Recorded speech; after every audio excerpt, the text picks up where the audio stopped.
Halt! Stop what you are doing, wanderer. Right this very moment and come aside.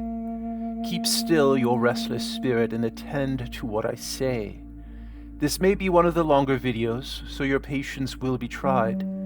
The subject matter is complex precisely because it is so unconscious and taken for granted, so please bear with me. Ignore the sensations and stimuli that assail your sense organs. The din of the road, the singing of the birds, the mindless chatter of people around you, the buzzing glow of your lamp, the colorful images competing for your attention, forever diverting it in a never-ending stream of images and impressions. Lend me your ears, your eyes. Promise me the stillness of your tongue in muted silence. Still your body and your mind. Let those thoughts for a moment cease. Do not fight, do not argue, do not even think. Sit still, vacant, like a statue in a garden in the dead of night. Let the perfumes of roses and jasmine envelop you in a passive embrace. Remain so still that if one were to observe you through the bushes, they would think you a sculpture, only just on the verge of bursting forth into your animated, vital being. Hold that pose until you can no longer tolerate it. How long do you last? 1 minute? 30 seconds? 15 seconds? These fleeting granules of sand in an hourglass will feel like an eternity. Your fingers, your eyes, your limbs, everything will rebel against this petrifaction. As animated beings, we absolutely live in movement and motion. Stasis, for us, is equivalent to death. And that statue that you have momentarily assumed both frightens and beguiles you. Walk into a museum or an art gallery, and rather than observing the paintings and sculptures, I want you to observe the people in attendance. Watch their body movements and reactions to the objects. How close do they get? Do they walk by at a defensive or protective angle from the artwork? Openly face it?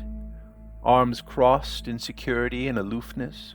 Or are they incredibly up close in vulnerable proximity? Do they walk on as they float from art piece to art piece?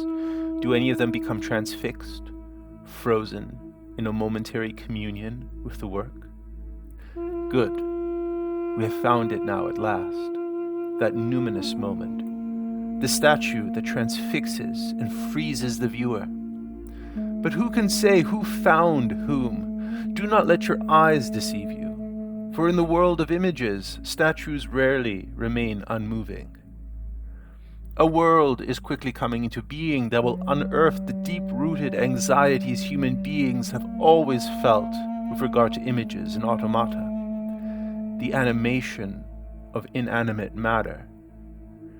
The aim of this video is not to discuss iconoclasm versus iconodualism or the philosophical religious justifications against idolatry, but to explore the deeply psychological anxieties and ambivalences that we hold with respect to statuary, and ultimately with respect to matter and materiality. Anxieties that perhaps inspire us and some of our ancestors to hold iconoclastic views. Theology aside for a moment, what is it that lies at the heart of matter that brings such existential trepidation to the surface? What we are currently being asked, it seems, in this current moment in history, is to reevaluate and integrate our relationship with matter itself. Rejecting the forces of materiality is just as foolish and one-sided an approach as wholly embracing it without question and sensitivity. We'll explain 4 reasons as to why there is such a fear of images and statues. The first is a fear of indeterminacy. The second is physis and techni. The third are statues and the dead. And the fourth is that which lies beyond the human. Fear of indeterminacy. As creatures of motion, we reside in a world of becoming. But what we often forget is that becoming is itself an icon or an image of being. The sphere functions as a symbolic image of both being and therefore becoming, and it is here, not within the world, but between the worlds, with their differing modes of being, that true symbolism exists. If the world of becoming is a direct image of the world of being, this makes the inherent fluidity of life and identity something that always threatens to upturn our preconceptions and assumptions about the nature of reality. This opposition of life to death, animate to inanimate, movement to immobility, are more interchangeable than we would like to admit. The fear of the absence of movement can be equated with the terrible associations of death. To attend a funeral and to view a deceased relative is to experience a sense of the uncanny, with the sneaking suspicion that the person in the casket or funeral bier is no longer one's loved one, but only a replica, a false mimesis or automaton, an empty form. The sense of the spirit evacuating the body and leaving its carapace behind is strikingly palpable. So many times, even at the instant of death, those who have been present and witness of the departure of a loved one very quickly experience a creeping horror and revulsion at the lifeless body. As its blood cools and rigor mortis sets in, our likeness to the animate statue reveals itself ever more distinctly. When we encounter a statue, we are immediately petrified. We stop and take notice. Our movement is arrested as we contemplate this object that presents itself in all its likeness to us, and yet constantly reminds us of its alterity, its profoundly unknown and unknowable status as the other. The statue exists in a state of liminality. Not only does its material allow us the space to project our thoughts, emotions, and perceptions onto it, but it also imprints onto our own mind's eye suggestions of thresholds that we fear to cross, that we fear will engulf us. In ancient Greece, this terror manifests as the Gorgon. Remember that the Gorgon is not terror or fear of this or that particular thing, but the embodiment of terror itself. In sculpture and painting, it presents itself to us in full frontal view, typically in the form of a mask, its eyes boring into our soul and emanating the fear of death with its non-human cry known as klazo or klange as it chomps its teeth. These are the cries of Hades, that region of the dead that surrounds us in an invisible overlay with our own reality. There's always a hair's breadth between our world and the world of the dead. While remaining in the form and shape of a mask, the Gorgon manages to assume two roles suspended in a fluid tension. Like the statue, the Gorgon mask simultaneously remains in its material form as we perceive it, and petrifies or turns to stone those who observe it. Hence Perseus' need of a shield or mirror to indirectly see the Gorgon so that he could slay it. The Russian-born American linguist Roman Jakobson spoke of the fantasy that exists between the signifier, the statue, and the signified, the human observer. The tension between these two poles and modes of being emerge through the fantasy that not only comes about from the image of the statue, but also its likeness to the human observer. This fantasy exists in the space between the person and the statue. Quote, "The fantasy responds to the way one moves around or glances at the thing. The way the statue one regards accommodates one's body or demands that one's body accommodate it. The fantasy reflects the way one models, attacks, or touches the statue, copes with its silence, or supplies its lacks. Rather than oppositional or specular, there is a sense in which the interaction is triangular, intrusion of some third entity, or else some excess or lack in the condition of the person or statue that tends to throw the relation between them into a state of crisis." Kenneth Gross, in his The Dream of the Moving Statue, elaborates on Jakobson's thought, quote, "By suggesting something like the merging of living being and dead statue, or an interchange of their aspects, the fantasy collapses the troubling but seductive internal distance on which the sculptural sign depends. And again, quote, while the distance is bridged in terms of likeness or mimesis, the closer that uncanny experience is developed in the viewer through a replication of the human in stone, the deeper the fissure appears and accentuates the disjunction between flesh and stone, mobility and immobility, life and death, voice and silence. What appears to be happening is that the longing that the human contains within him or herself, this unconscious drive for resolution of tension and transcending of opposites, brings this desire closer and closer to its object, but as an old desire, never to be fully satisfied. The statue, in its passive role, is allowing the human observer to bridge that gap, which is the fundamental role of cosmogonical desire. Whereas in its active role, it is stripping the human of their quality of movement and animation, absorbing them within the confines of the statue's solidity and fixity, thereby destroying ultimately the boundaries between the human and the non-human. This sense of a triangular interaction or intrusion of some third entity into the opposition between the human and the statue, articulated by Jakobsen, strikes me as a strong indication of a numinous force equivalent to an all-seeing, all-sensing unconscious, perhaps acting as the matrix or Platonic chora, whereby the images of union and the images of disunion emerge and dissipate and emerge again in an atemporal manner within this scene, ultimately regulating this eros between statue and observer. The closer this participation becomes identity, the more of a threat it would be that the statue will realize its humanness and the human will lose its humanity.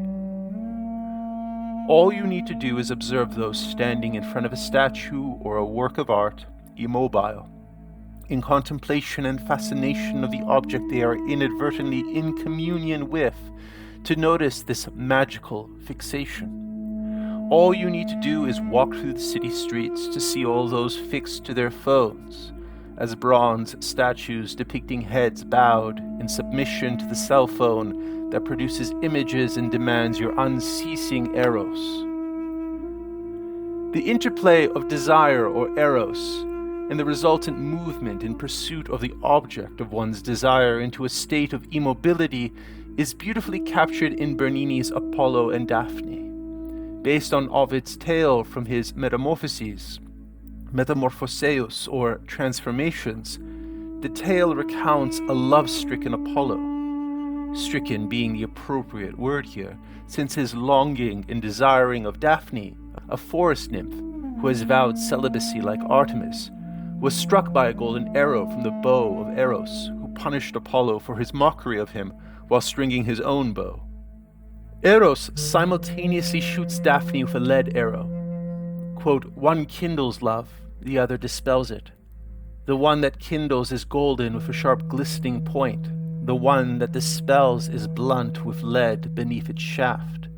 With the second he transfixed Daphne, but with the first he wounded Apollo, piercing him to the marrow of his bones. Apollo gives chase, and Daphne refuses and rejects his advances and runs away.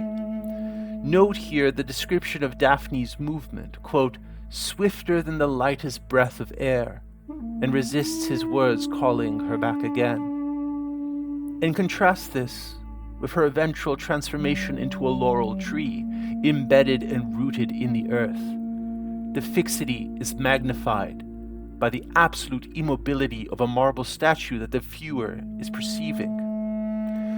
Note how we are moving from the initial act of flight in the element of air, quote, swifter than the lightest breath of air, to the culmination of this process in stone. Daphne cries out for the divine intervention of Zeus to protect her from Apollo's ceaseless advances, and Zeus transforms her into a laurel tree, just shy of that very moment, that embrace that would mark the identity of pursuer and pursued, hunter and hunted, desirer and desired, and nullify the opposition between these two energic movements, thereby risking the boundaries between matter that is dead and matter that is animate.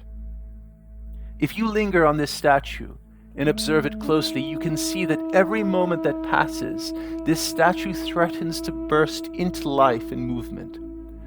Frozen in a state in between the initiation and completion of an action or a gesture is where the statue resides.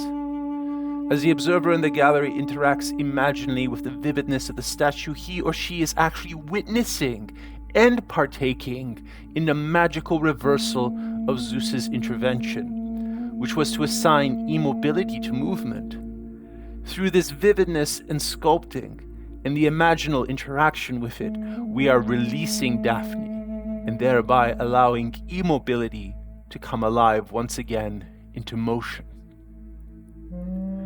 Bernini's sculpture of Apollo and Daphne plays an interesting role in the very short essay by German poet, dramatist, and novelist Henrich von Kleist in 1810 called On the Marionette Theatre. The narrator describes his conversation 9 years earlier with a gentleman of his acquaintance whom the narrator is surprised to hear is deeply enthralled by the puppet theatre in town. The gentleman conveys his aesthetic judgments on the relation between puppets or mechanical automata with the human body. What results is a very unnerving and mysterious conversation. I highly recommend reading the full 5 pages online. Here's a lengthy excerpt. I asked him if he thought that the puppeteer who controlled these figures was himself a dancer, or at least if he did not have to possess an understanding of the aesthetic of the dance.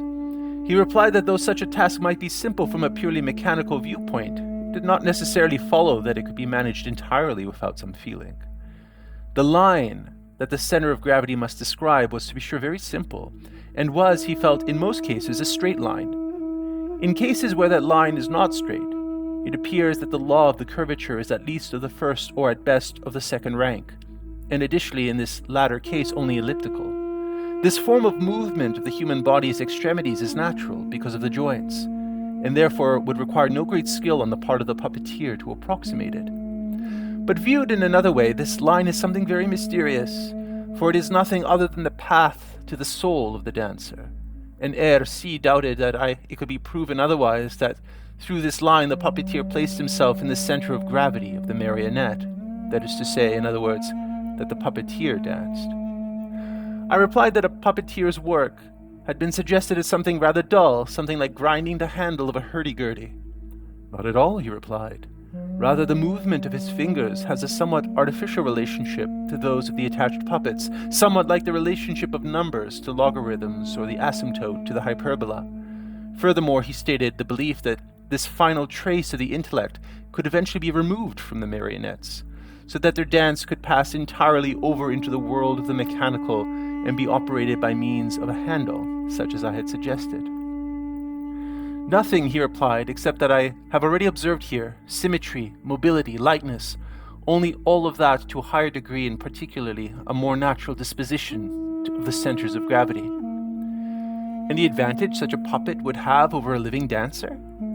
The advantage? First, a negative gain, my excellent friend, specifically this, that such a figure would never be affected, for affectation appears, as you know, when the soul locates itself at any point other than the center of gravity of the movement. Because the puppeteer absolutely controls the wire or string, he controls and has power over no other point than this one. Therefore, all the other limbs are what they should be, dead, pure pendulums following the simple law of gravity, an outstanding quality that we look for in vain in most dancers. Take, for example, the dancer P, he continued. When she dances Daphne and is pursued by Apollo, she looks back at him. Her soul is located in the vertebrae of the small of her back. She bends as if she were about to break in half, like a naiad from the school of Bernini. And look at the young dancer F. When he dances Paris and stands among the three goddesses and hands the apple to Venus, his soul is located precisely in his elbow, and it is a frightful thing to behold. Such mistakes, he mused, cutting himself short, are inevitable because we have eaten of the tree of knowledge. And paradise is bolted. With the cherub behind us, we must journey around the world and determine if perhaps at the end, somewhere, there is an opening to be discovered again. I laughed. Indeed, I thought the spirit cannot err where it does not exist. Yet I noticed that he had still other things on his mind and invited him to continue. In addition, he went on, these puppets possess the virtue of being immune to gravity's force. They know nothing of the inertia of matter, that quality which above all is diametrically opposed to the dance, because the force that lifts them into the air is greater than the one that binds them to the earth. What wouldn't our good G give to be 60 pounds lighter, to use a force of this weight to assist her with her entrechats and pirouettes?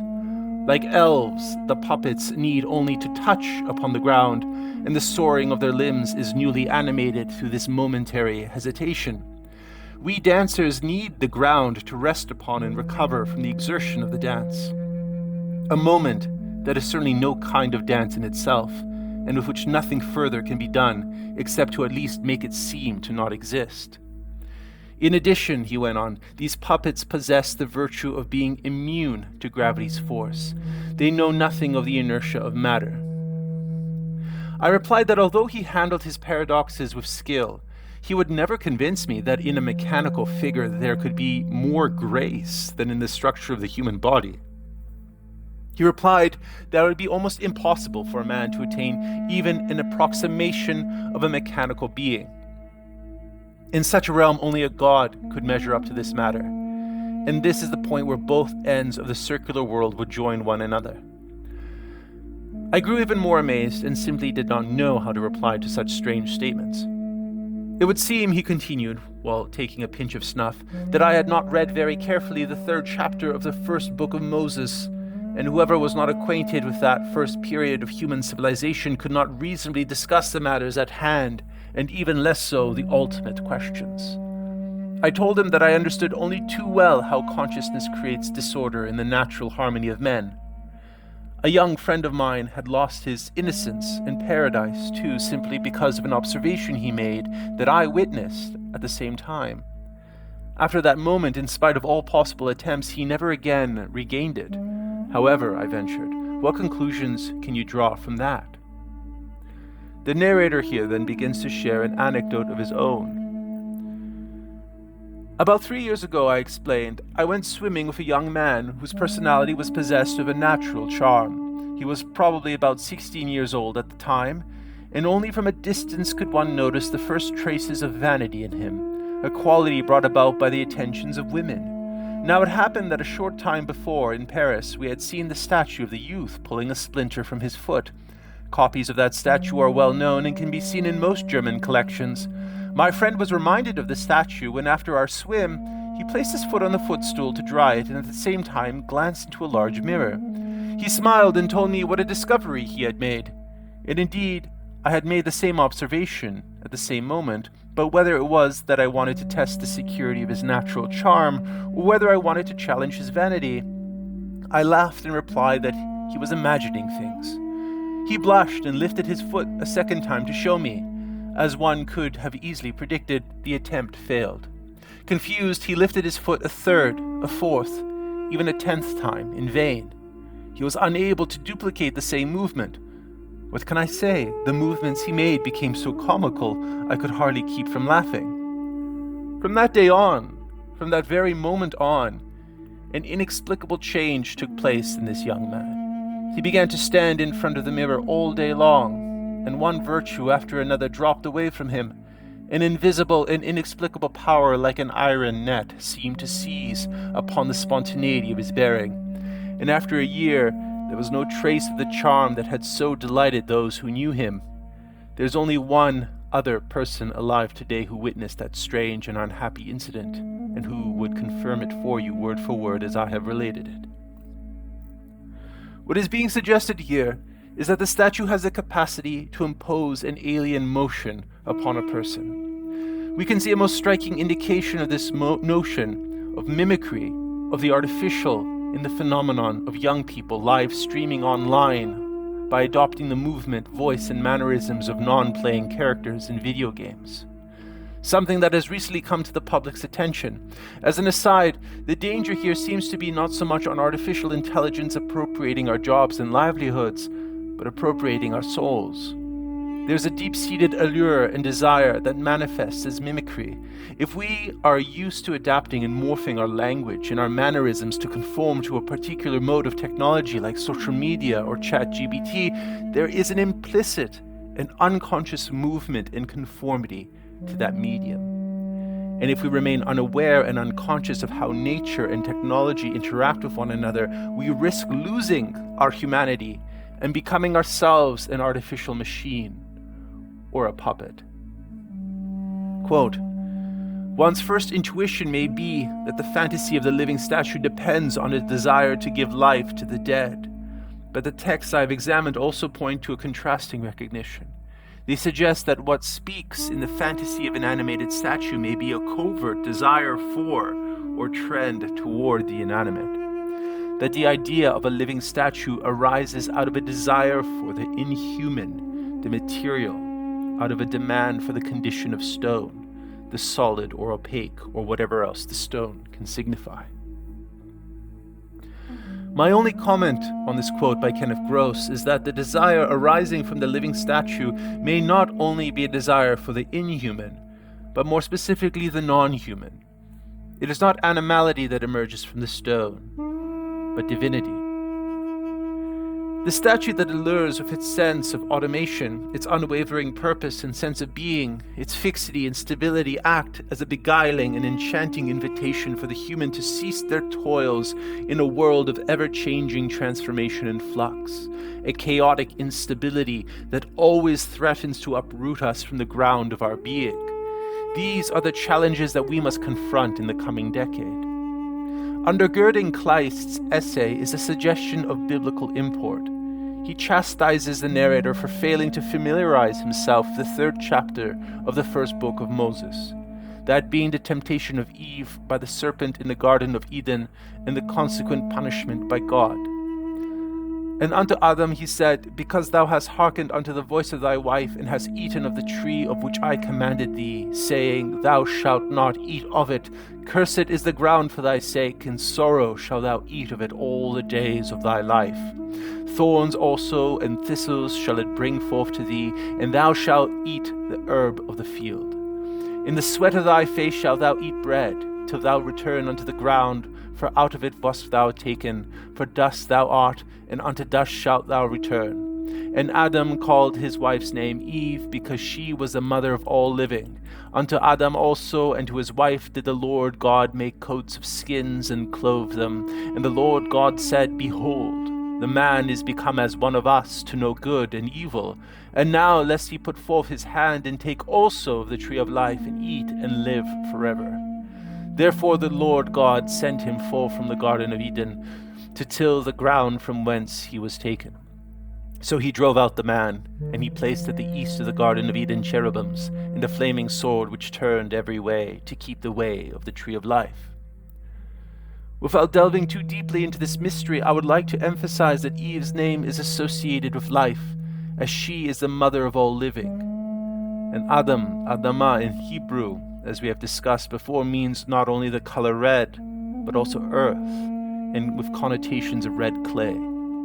What seems to be suggested here is the making of a statue, the animation into life of matter breathed into clay, and hence the fall. Let us conclude this section of the video with the final remarks between the narrator and his friend. "Now, my friend," said Eros, "you are in possession of everything that is necessary to comprehend what I am saying. We can see the degree to which contemplation becomes darker and weaker in the organic world, so that the grace that is there emerges all the more shining and triumphant, just as the intersection of two lines from the same side of a point after passing through the infinite suddenly finds itself again on the other side, or as the image from a concave mirror, after having gone off into the infinite, suddenly appears before us again. So grace returns after knowledge has gone through the world of the infinite. in that it appears to best advantage in that human bodily structure that has no consciousness at all, or has infinite consciousness, that is, in the mechanical puppet, or in the god. Therefore, I replied, somewhat at loose ends, we would have to eat again of the tree of knowledge, to fall back again into a state of innocence? Most certainly, he said. That is the last chapter of the history of the world. Physis and techni. Another aspect of statuary that creates a psychological fear and distrust of them is the inextricable combination of physis and techni, nature and art. After having just spoken in the Genesis context of clay becoming animated as humanity, we are then asked to determine the relation between creator and created. Whether as the craftsman god Hephaestus who fashions Pandora and a number of theriomorphic statues for protection of temples and sanctuaries, or the Egyptian potter god Ptah who aided Horus in defeating his uncle Seth, the notion of the metallurgist god as, quote, master of fire is also used to describe those who are deemed magicians, shamans, and theurgists. In fact, Proclus tells us that theurgists, quote, filled the hollow parts of statues with matter suitable to their powers, i.e. with animal matter, plants, herbs, roots, gems, inscribed objects, and sometimes even scents that are sympathetic in nature. The theurgist in Proclus's words would help it undergo this process such that it, quote, inspires the statues and moves it with unspeakable strength. One of the most famous and devastating creations from the art of Hephaestus' smithy is the beautiful and alluring Pandora. Hermes, in his deceptive and ambiguous use of language, provides her with that name, which plays on the double meaning of, quote, one to whom the gods have given all gifts, as is clear from the fact that each of the gods endow her with a particular quality or attribute that will work to enliven her and make her alluring to man, and the second meaning of that name being, quote, the one given as a gift. After Prometheus stole fire from the gods to give to mankind and reserved the choicest cut of sacrifice of its tasty flesh for our own consumption, while wrapping the leftover carcass and bones covered in fat as the offering to Zeus and the gods, this injustice and deception cannot go unpunished. The fabrication of Pandora, who startlingly emerges as both a product of techne or artificial creation and the mimicking of the natural movements and likeness of nature herself, combine these two opposing forces at work to create something unparalleled and without archetype. She is the punishment that Zeus metes out to humanity. Just as Proclus describes the work of the theurgist filling in the hollow parts of statues with synthemata, Pandora's vivification involves the filling in of its cavity with malevolent forces.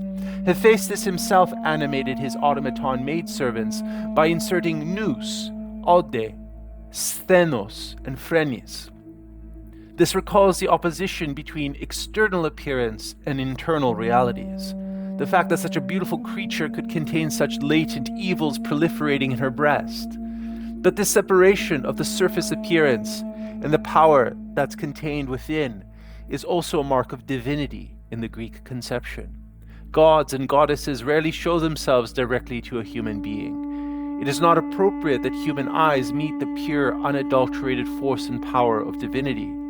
As Athena herself states, quote, the laws of Kronos say this. Whoever sees one of the immortals when the god himself does not choose, at a heavy cost shall he see what he sees. Ultimately, what we see is not what we get. Referencing the French classicist Xoanon, Deborah Steiner summarizes his commentary on the creation of Pandora. Good things are hidden, so that they can only be obtained to the evils that envelop them, while evils are hidden under the beguiling appearance of something desirable. This echoes Hesiod's works and days, where the poet finds himself living in a period within history where just men are surrounded by unjust men, and good is mixed with evil. Discerning between good and evil and their interplay makes it exceedingly difficult for mere mortals to perform without divine aid. The combination of nature and artifice, which Pandora embodies, can be seen as a prime example of vividness or dunamis, of which we spoke earlier in the previous video. This approximation of a product of nature by something artificial can in a real sense animate it before our very eyes, and compel us to interact with it as if it were of our nature. Truth and fiction, real and unreal, mark dichotomies that become increasingly blurred and undifferentiated as Eros seeks to bridge the divide. Statues and the dead. In the cosmogonic poem of Empedocles, it is suggested by him that the ancestors of humans were once inanimate, tupoi, and hollow, visible only by the outlines of their shapes before they were given language and a voice to articulate it. Humans were objects, and he says there was, quote, neither cry nor any innate voice for men. This sense of speechlessness and silence is not only characteristic of statues and inanimate objects, but also of the once living, the dead. There is a strong emphasis in the Iliad on proper burial, which is why Achilles' desecration and refusal of burial for Hector is considered such an outrageous and heinous act. Not only was proper burial an element of propriety and custom, but the risk of not burying a person properly could result in the haunting by their ghost, seeking vengeance on the perpetrator and the community. The nature of ghosts or idola are to flit about in an ever-changing and protean shape-shifting of images and places. The ghost mirrors the realm of the dream image, and it is as nearly difficult to fix a dream image into focus as it is to contain a ghost. This is why it is sometimes so difficult to recall a dream upon waking. It slips away so readily. Flighty dream images are one thing, but what about their ghostly equivalents? One strategy for exorcising a troublesome spirit is to fashion what is known as a colossus. According to Pausanias, the eidolon is immobilized by the presence of this statue that acts as its counteracting agent. It pits the mobility of the ghost with the immobility of the colossus to which it is dedicated, and weighs it and fixes it into the earth. As a forerunner of the tombstone, it is interesting to note the shape of colossoi as non-detailed pillars and poles that had no limbs, thereby preventing anything to escape. Typically, the colossus acts as the dead person's double, especially when they perished in a distant land and in the absence of funerary rites. Therefore, the ultimate role of the colossus is to re-establish the connections and the link between the world of the living and the dead. This strange, silent stone, both cold to the touch and opaque in its density, represents the world of eternal night and darkness. That is the realm of the underworld. Although colossoi are non-representational, or what is called aniconic, they are diametrically opposed to yet another aniconic form of statuary, known as the zohanin, and it is to this that we will now turn. That which lies beyond the human. To me, zohana are some of the most mysterious phenomena. They certainly evoke the mystery of matter and materiality, and simultaneously display and conceal the numinous quality of these products of nature. They may take the shape of unfashioned stone, baitulos, or as a pillar, kion, or a herm. These artifacts are so incredibly ambiguous in nature that they evoke a sense of absence in presence. They may act as a signifier on behalf of a missing person, effectively substituting their body for the other's absence, but more mysteriously, they seemed not to have a purpose at all. In fact, there's a strangeness to them, so much so that Pausanias regularly emphasizes the words atopos, out of place, or xenos, strange or stranger, when describing their radical otherness. Fundamentally, however, they are theon ti, which means they are imbued with a supernatural quality. As products of nature that present themselves to human communities, their appearance manifest as theophanies. Here's an example recounted by Steiner. Quote, in a fragment preserved in the Diegesis, the poet describes some fishermen of Ainos who haul up in their nets a block of wood. When they try to split it for firewood, the object refuses to burn, and when they throw their catch back into the waters, it reappears in their nets a second time. The image turns out to be that of Hermes Perhereos, fashioned by Epeos, the reputed maker of the no less talismanic Trojan horse. Belatedly, the Anians recognize the divine character of the block and set it up in a shrine. Although in this instance the fishermen were able to identify the reputed maker of the zohanin as Epeos of Phokis, It is important to understand that this is a mythical hero who is attributed as creator of this object. Ultimately, these are not made by human techni or craft, nor do they behave as an inanimate statue. In fact, they are incredibly mobile, so much so that they are always perceived as on the verge of escaping, which sometimes necessitated keeping it bound in physical chains. A zohanin can preside over a given area and sanctify it with its power, but there's always the risk that it will remove itself and take its blessings elsewhere. These strange objects cannot be considered fetishizations, since the root of the word fetish is facticius, artificial, or facere, to make, and by no means are zohana made. They are discovered, or better yet, they reveal themselves. These mysterious objects convey a god's action by symbolic gestures of animation and simulation. One final mention should be made of the power of the zohanin. To look upon a zohanin unaided and unprotected is to go mad. The threat of madness or mania speaks to its disorienting and destabilizing power. I first encountered the images of zohana in a book by Ara H. Mergian called Giorgio de Chirico and the Metaphysical City. Many of the zohana no longer exist due to the relentless wearing away of all material through the extension of time, but zohana were a central concern with the artist de Chirico at the turn of the 20th century. Besides zohana, his other influences were Nietzsche, Arthur Schopenhauer, the Italian Futurists, and classical and archaic Greek culture, not to mention a number of occult writers. He wrote a very interesting philosophical stream of consciousness work called Hebdomeros, where he outlines much of his observations on aesthetics and philosophy and outlines the vision of his metaphysical art. Giuseppe Maria Alberto Giorgio de Chirico was an Italian artist and writer who was born in Greece on July 10, 1888, and lived until the year 1978.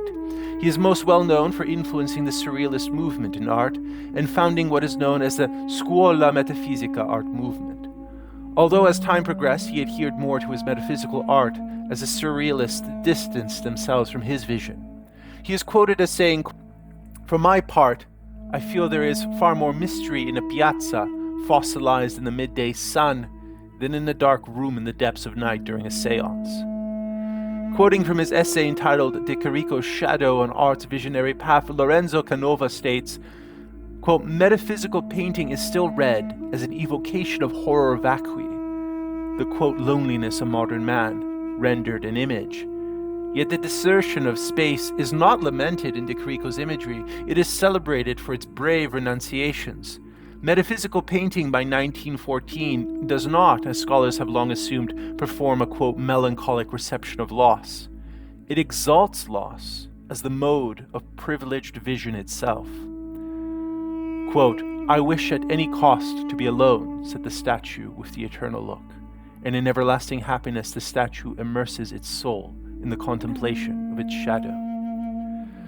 The vision of the city landscape as a site of the hybridization of man and machine, with machine the ascendancy, is definitely a clear theme of his art. But the zohanin also presents itself as this archaic relic from a distant past that even predates the Hellenic world and harkens back to the Pelasgians, the proto or ur race of Greek antiquity. He is not moving to a primordial and chthonic golden age, but is in fact calling forth and identifying those archaic and numinous elements within the seemingly banal objects of the everyday. He is making what is familiar, commonplace, and to quote Nietzsche, human all too human, and making it strange again. Bringing the objects that surround us like mannequins at dress shop windows in Paris, symbolically representing the faceless and featureless zohanin of times past. He places an assortment of vaguely familiar items and positions them together in a space that asks us to question how they relate to each other, what the meaning or significance of the items are, while the artwork always reminds us that our answers are insufficient. Our attempts to reason and to reach our Eros outwards to the objects to accommodate them or resolve them within our own worldview and understanding, perpetually thwarted. In this, he is using Nietzsche's evocation of non-sense. De Chirico shows us metaphysical mannequins with primitive zohana mounted on top, blind prophets and philosophers that exist in a realm that refuses to accommodate to our own human perceptions and expectations of perspective, each artwork seeming to recede forever into the painting as the train of time passes by in the distance, relentless and untiring like a machine. Quote, "No one has ever thought, for example, of evoking specters of cities, of things, of monuments, of furniture, of machines, of thoroughly examining the elusive aspect of instruments, of science or industry." The English novelist J.G. Ballard has referred to artists like de Chirico as, quote, "iconographers of inner space," who during their most creative periods were all concerned with the discovery of images in which internal and external reality meet and fuse. The shadow itself, so present as an accompaniment to the statues and architectural designs, is in line with ancient Greek conceptions of the shadow, or skia, as an extension of the person or thing casting its image onto the ground. This shadow is not a sheer nothing or absence, but is contiguous with the object that produces it and has its own substantiality. My view is that de Chirico is undergoing an alchemical operation whereby he is dissolving the human and all its pretensions of omnipotence and omnipresence from sense and meaning, which are human products like silk from silkworms. He is anti-anthropomorphizing the world and what exceeds the world. Fundamentally, it is the machine, the statue, the building that is left over, that maintains its silent presence after all other things are returned to their metaphysical origins, that reside not in the human sphere but the sphere of the divine, the numinous. Let's have him speak for himself. In 1919, de Chirico wrote, "The early civilizations unconsciously exploited the metaphysical power of things by isolating them, tracing magical insurmountable barriers around them. The fetish, the sacred image, the zohanin of the very ancient Hellenes are actual accumulators, actual concentrates of metaphysics. Everything depends on a certain mode of framing and isolation. The primitive does it unconsciously, following a vague mystical instinct, whereas the modern creator does it consciously by steering, indeed augmenting, doctoring up, or astutely exploiting the metaphysical quality discovered in objects. This metaphysical status is represented in the objects that possess it by a distinguishing mark which determines its degree. It is understood that intrinsically the graded object has the same worth as the ungraded. Objects thus decorated and trimmed acquire value and special meaning among the plethora of polymorphic or monomorphic volumes that encumber our planet. It must also be added that the object granted the patent of metaphysical quality should be seen in a certain way and from a given side, so that it might appear in its true value." In his El Señor Dudron, he writes, "The so-called intention that the moderns have to detach themselves from reality, replacing it with something else, is an effort as absurd as it is useless. Reality cannot exist in painting, because in general it does not exist on earth. The universe is solely our representation. The uniformity of which this representation or vision is reflected in the brain of man depends only on the uniformity of the intellectual abilities of people in general, those who form the majority of humanity. Consequently, it is natural that the artist of talent, the one who detaches himself from the mass, must replace the vision or the conventional understanding of the visible world, the current vision of things, with a vision proper to himself alone, a more perfect vision created by his exceptional possibilities. It is with these new and different visions, with the deeper understanding of things around us that great artists have. It is with these exceptional visions and representations which gradually influence or transform the representations and visions of ordinary people that civilization has been created over the centuries. This ordinary human perception is what limits our own experience of the world around us. In fact, the entire universe that we inhabit is a man-made image. To see things as they really are is akin to the intrusion of the zohanin into the everyday lives of a small community off the coast of Asia Minor. It is to confront the unfathomable and mysterious rupture of something so incredibly beyond human understanding. This perception, that was second nature to many of the ancients, has become dulled through our own complacency and refusal to hone this specific sensitivity. In a manuscript of 1909, he wrote of the, quote, host of strange, unknown, and solitary things that can be translated into painting. What's required above all is a pronounced sensitivity. Canova continues, quote, "Metaphysical art combined everyday reality with mythology and evoked inexplicable moods of nostalgia, tense expectation, and estrangement. The picture space often featured illogical, contradictory, and drastically receding perspectives. Among de Chirico's most frequent motifs were arcades, of which he wrote, 'The Roman arcade is fate. Its voice speaks in riddles which are filled with a peculiarly Roman poetry.'" This sensitivity is important to recall. There is an element of having this sensitivity innately, something one is born with. But I believe this can also be trained. De Chirico offers us a simple technique. When you have found a sign, turn it round and round. Look at it from the front and from the sides. Take a 3/4 view and a foreshortened view. Remove it and note what form the memory of its appearance takes in its place. By viewing objects and matter as they truly are, in all their mystery and foreignness, from angles and perspectives we can only half assume, we can come to realize the power that things of modernity actually wield, and we can interact with them more consciously and deliberately, rather than being wholly at their mercy in an unconscious state. This absence of humanity, whether in artificial intelligence or robotic humanoid machines, need not ultimately deprive us of our own humanness. That can only happen if we unconsciously move through life, because hidden beneath all matter is the spark of something ultimately beyond human, from which the human emerged. Has any so-called purveyor of occult and alchemical knowledge online ever asked themselves or their listeners, why is the lapis philosophorum a stone? Albeit a stone that is not a stone. But what is it about the nature of this condensed and concentrated material that grants it such a symbolic and powerful association with divinity? The alchemists, of course, came to understand that the secret lies in the darkness of matter. But why the darkness of a stone? To quote Jung from his work, Psychology and Alchemy, "The connection of the lapis with immortality is attested from very early times. Ostanes speaks of the, quote, Nile stone that has a spirit. The lapis is the panacea, the universal medicine, the alexipharmac, the tincture that transmutes base metals into gold and gravel into precious stones. It brings riches, power, and health. It cures melancholy, and as the vivis lapis philosophicus, is a symbol of the Savior, the Anthropos, and immortality.